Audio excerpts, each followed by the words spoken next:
Guys, welcome to our channel.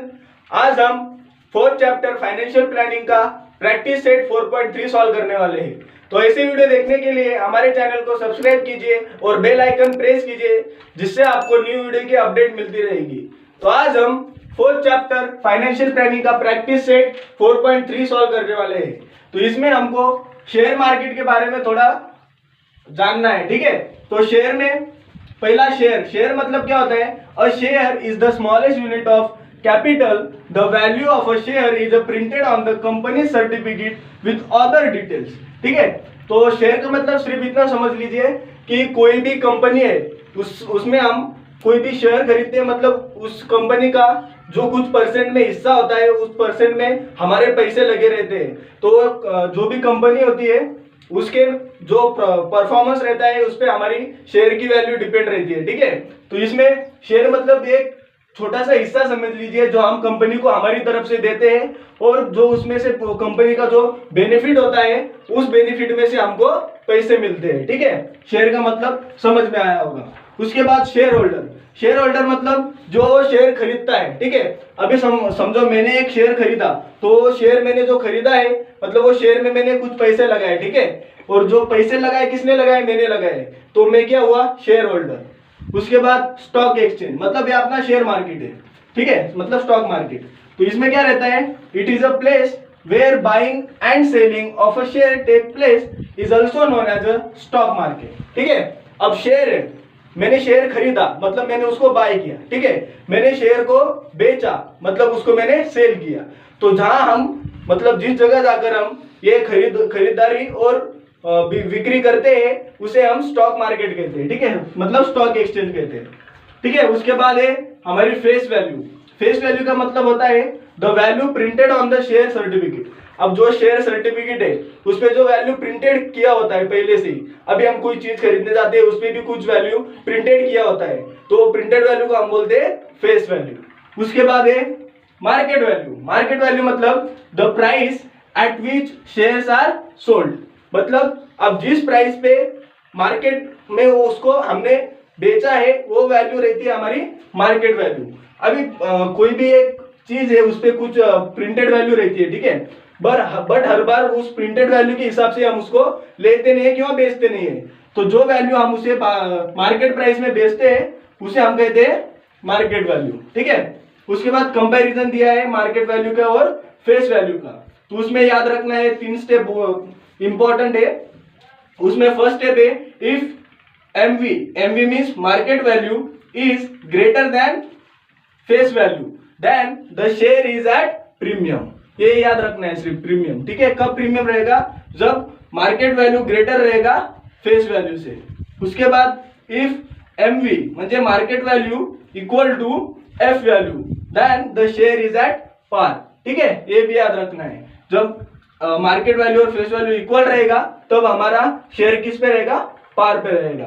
उसके बाद if MU मतलब market value is less than face value then the share is at discount, ठीक है, ये भी याद रखना है। उसके बाद एक फॉर्मूला है sum invested equal to number of shares into market value of one share, ठीक है। तो इसमें क्या समझना है? मार्केट वैल्यू हमको पता है, जब मार्केट वैल्यू की कीमत मतलब जिस कीमत से हमने उसको मार्केट में बेचा है उसकी कीमत ज्यादा होगी फेस वैल्यू से, तो हमारा शेयर प्रीमियम पे रहेगा, मतलब उसमें हमें बेनिफिट हुआ है, ठीक है, उसका हमें बेनिफिट हुआ है। उसके बाद जब दोनों वैल्यू सेम रहेगा तो हम बोल सकते हैं ये शेयर पार पे मतलब इक्वल पे, उसमें हमें ना तो कुछ फायदा हुआ ना तो कुछ नुकसान हुआ। उसके बाद market value is less than face value मतलब अब हमें नुकसान हुआ है, क्योंकि जो मार्केट वैल्यू है वो कम है फेस वैल्यू से, मतलब फेस वैल्यू ज्यादा है और मार्केट वैल्यू कम है, मतलब हमें उसका नुकसान हुआ है, तो उसे हम कहेंगे शेयर इज एट डिस्काउंट। उसके बाद सम इन्वेस्टेड मतलब जो हमने टोटल इन्वेस्टमेंट की है वो कैसे निकालते हो? तो उसका एक फॉर्मूला है number of shares multiply by market value of one share. तो अब हम प्रैक्टिस सेट 4.3 सॉल्व करेंगे। तो अब हम एक्सरसाइज 4.3 सॉल्व करेंगे।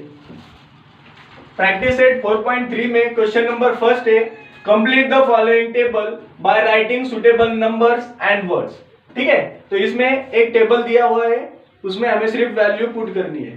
तो इसमें कौन सा टेबल है, example number, face value, share type and market value. ठीक है, तो इसमें एक शेयर की फेस वैल्यू है 100 रुपीज, ठीक है, और ये शेयर टाइप है किस पे, पार पे। पार पे मतलब क्या है, हमने कंपैरिजन देखा था, देखो शेयर टाइप मतलब एफई और मार्केट वैल्यू का कंपैरिजन देखा था। उसमें अगर शेयर पार पे है, इसका मतलब शेयर की फेस वैल्यू और मार्केट वैल्यू क्या है, इक्वल है। ठीक है, तो मतलब जो शेयर की फेस वैल्यू है वही शेयर की मार्केट वैल्यू होगी। तो 100 rupees face value, 100 rupees market value.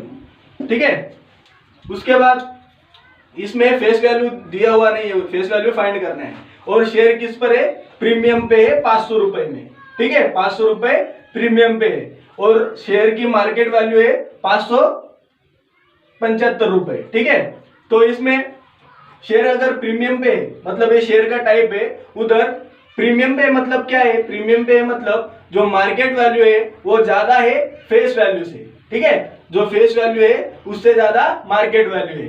तो अगर प्रीमियम 500 रुपए से ज्यादा है मतलब फेस वैल्यू कितनी होगी, 75 रुपीज। और थर्ड में फेस वैल्यू 10 रुपीज है, तो शेयर का टाइप उन्होंने बोला है, शेयर का टाइप बताइए, और मार्केट वैल्यू 5 रुपए है। तो अगर फेस वैल्यू कम है मार्केट वैल्यू से मतलब हमारा ये डिस्काउंट पे। ठीक है, तो फिर इसमें इसका आंसर है, जो टेबल दिया है उसमें face value 100 rupees, share type par, par मतलब मार्केट वैल्यू और फेस वैल्यू इक्वल, तो इसका भी 100, इसका भी 100। उसके बाद दूसरा इसका फेस वैल्यू फाइंड करना था, शेयर का टाइप था प्रीमियम और मार्केट वैल्यू थी 575 रुपए। ठीक है, तो इसमें क्या था, प्रीमियम 500 रुपए से ज्यादा था। प्रीमियम मतलब क्या होता है, मार्केट वैल्यू ज्यादा रहती है फेस वैल्यू से, तो हमारी फेस वैल्यू आई 75 रुपीज। ठीक है, समझ में आया, क्योंकि ये प्रीमियम 500 से ज्यादा है, 500 तो है लेकिन इधर 75 भी है। 75 मतलब क्या है, फेस वैल्यू कितनी होगी, 75, ये याद रखना है। ठीक है, उसके बाद थर्ड टाइप है, उधर फेस वैल्यू 10 रुपीज है और शेयर टाइप उन्होंने फाइंड करने को बोला है और मार्केट वैल्यू दी है 5 रुपीज। इधर फेस वैल्यू से ज्यादा कम मार्केट वैल्यू है, मतलब फेस वैल्यू ज्यादा है मार्केट वैल्यू कम है, इसलिए वो डिस्काउंट है। कितना डिस्काउंट है, 5 रुपीज का। ठीक है, इस तरह से हमारा आंसर आ गया है। तो अब हम क्वेश्चन नंबर 3 सॉल्व करेंगे। तो क्वेश्चन नंबर 3 है, Joseph purchase following shares, find his total investment. Joseph नाम का एक आदमी है, उसने कुछ शेयर खरीदे हैं, तो हमें उसकी टोटल इन्वेस्टमेंट फाइंड करना है जो उसने अलग अलग कंपनी में की है। तो उसने 3 कंपनी में इन्वेस्टमेंट की है, तो हमें उसका टोटल इन्वेस्टमेंट फाइंड करना है। कंपनी ए में उसने 200 शेयर्स लिए हैं, उसकी फेस वैल्यू है 2 रुपीज और वो प्रीमियम पे है 18 रुपीज से। ठीक है, तो दूसरा कंपनी बी में उसने 45 shares, market value 500 rupees. Company C में 1 शेयर, मार्केट वैल्यू 10,540 रुपीज। तो पहला आंसर निकालते हैं कंपनी ए के लिए। कंपनी ए, अभी उसका एक फॉर्मूला था हमारे पास सम इन्वेस्टेड का। सम इन्वेस्टेड का फॉर्मूला हमें यूज करना होगा। सम इन्वेस्टेड मतलब उसका फॉर्मूला है हमारे पास number of shares multiply by market value of 1 share. ठीक है, तो इसका फेस वैल्यू दिया है, हमें फाइंड करना है मार्केट वैल्यू। तो इसमें कंपनी ए का हमें पहले मार्केट वैल्यू फाइंड करते हैं। मार्केट वैल्यू इक्वल टू क्या होता है, अभी ये प्रीमियम पे है, अभी ये प्रीमियम पे मतलब क्या है, इसका मार्केट वैल्यू ज्यादा है फेस वैल्यू से। ठीक है, इतना तो हमें समझा, लेकिन कितना ज्यादा है वो हम अभी फाइंड करेंगे। तो उसमें फेस वैल्यू हमें अगर 2 दिया है, फेस वैल्यू मतलब ये सिंपली एक फॉर्मूला याद रख लो, premium at a premium value, at a premium value, at a premium value plus at a premium value plus face value. ठीक है, एक फॉर्मूला याद रखिए, मतलब इसमें क्या है, जो प्रीमियम वैल्यू है अपना, जो जितना रुपीज से ज्यादा है उससे हमें ऐड करना होगा फेस वैल्यू को, तो हमें क्या मिलेगा, पूरा मार्केट वैल्यू। तो ये कितना है, 18 rupees, 18 rupees plus face value कितना है, 2 रुपीज, 2 मतलब अपना मार्केट वैल्यू कितना रहेगा, एमवी इक्वल टू 20 रुपीज। ठीक है, अभी हमारा मार्केट वैल्यू आ गया, तो मतलब अभी हमें क्या निकालना है, आंसर निकालना है हमारा टोटल सम इन्वेस्टेड, वो बाद में निकालेंगे। ठीक है, पहले कंपनी ए, कंपनी बी, कंपनी सी और फिर तीनों का निकालते। तो सम इन्वेस्टेड तो उसका आंसर आएगा equal to sum invested equal to number of shares multiply by MV, मतलब market value of one share. ठीक है, ये हमारा फॉर्मूला हुआ। तो इसमें हमारे पास है नंबर ऑफ शेयर्स कितना है 200 हमारे पास शेयर्स है और उसकी मार्केट वैल्यू है वन शेयर की 20 रुपीज। कितना है 20 रुपीज। तो हमारा आंसर कितना आएगा 200,100,100,2 मतलब 4000 रुपीज का उसने इन्वेस्टमेंट किया है कंपनी ए के लिए।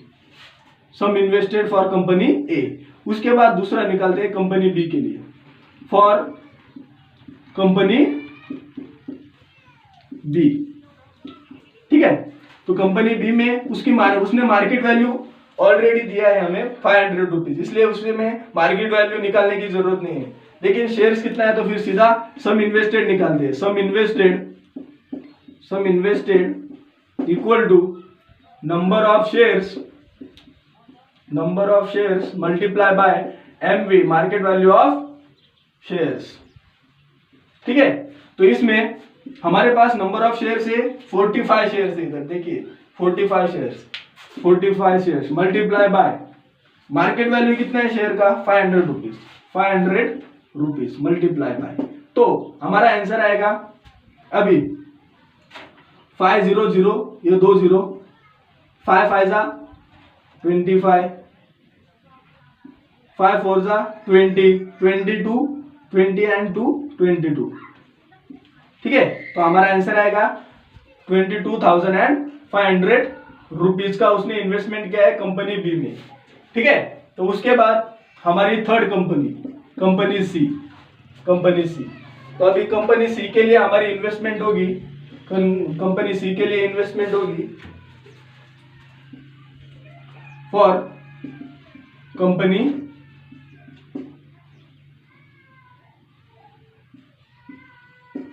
Company C sum invested. ठीक है, इसमें ही सीधा फॉर्मूला यूज क्यों करना पड़ रहा है, क्योंकि उसने मार्केट वैल्यू ऑलरेडी दिया है 540 रुपीज, 10,540 रुपीज। और कितना शेयर है, एक ही शेयर है, कंपनी सी है। तो उसमें नंबर ऑफ शेयर अपना formula number of share multiply by MV, market value of share. ठीक है, तो इसमें हमारे पास नंबर ऑफ शेयर है वन शेयर, ओनली वन, एक ही शेयर खरीदा है उसने और उसका मार्केट वैल्यू कितना है 10,540। ठीक है, तो सीधा हमारा आंसर कितना आएगा 10,540 रुपीज।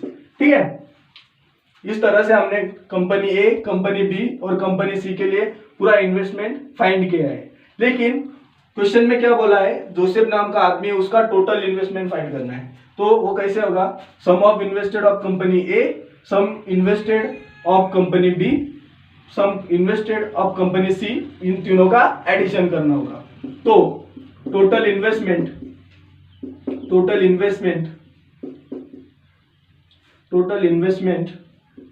इक्वल टू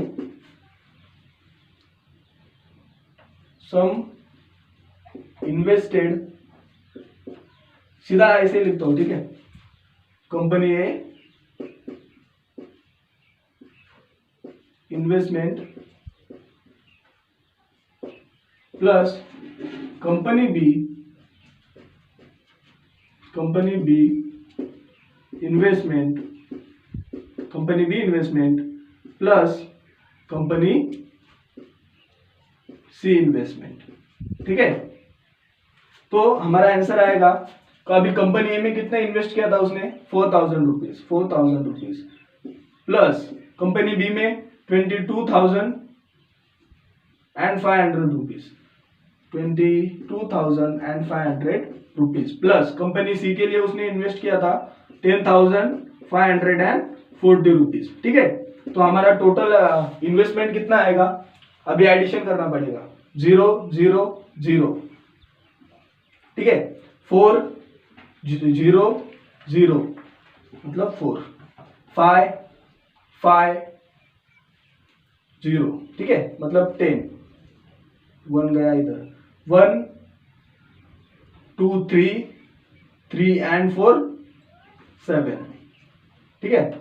उसके बाद एक फर्स्ट 1 2 3, ये 3, मतलब पूरा इन्वेस्टमेंट जो उसने किया था उसका पूरा इन्वेस्टमेंट है 37,040 रुपीज, ठीक है, ठीक है। इस तरह से हमारा आंसर आया है। जोसेफ ने जो इन्वेस्टमेंट की है उस इन्वेस्टमेंट टोटल इन्वेस्टमेंट है 37,040 रुपीज, ठीक है। तो इस तरह से हमने आज प्रैक्टिस सेट 4.3 सॉल्व किया है। अगर आपको आज का लेक्चर अच्छा लगा हो तो लाइक कीजिए और अपने हमारे इस वीडियो को अपने दोस्तों में शेयर कीजिए और हमारे चैनल को सब्सक्राइब कीजिए। तो मिलते हैं अगले वीडियो में।